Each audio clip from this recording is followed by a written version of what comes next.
గతంలో హామీలు ఇచ్చినారో వాళ్ళందరూ వెనక్కిపోయారు. ఇలా ఈ భూమి సమస్య పరిష్కారం కమ్యూనిస్ట్ పార్టీ చేస్తారు.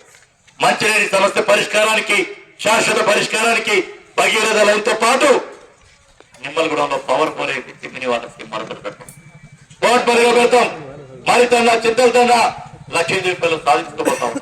అందుకని మాయల మరాఠీలు వస్తా ఉన్నాం, ఎక్కడెక్కడో వస్తా ఉండు. భీమా గారు నమ్మద్దు, అవకాశం ఇవ్వద్దు.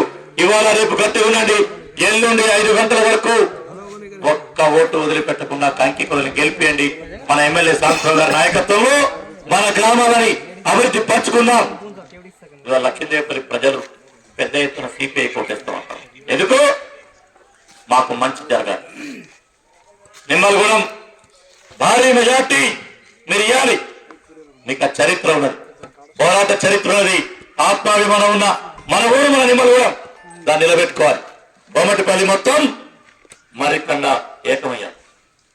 భారీ మెజార్టీ 60 డివిజన్లో ఎక్కడయ్యా అంటే 21 డివిజన్ మెజార్టీ పని చేయండి.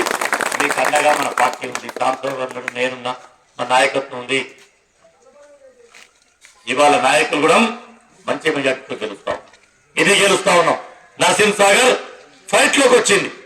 ఈ నేపథ్యంలో మీ అందరి యొక్క సహకారం కావాలని కోరుతూ ధన్యవాదాలతో మీ నుంచి సెలవు తీసుకుంటాం.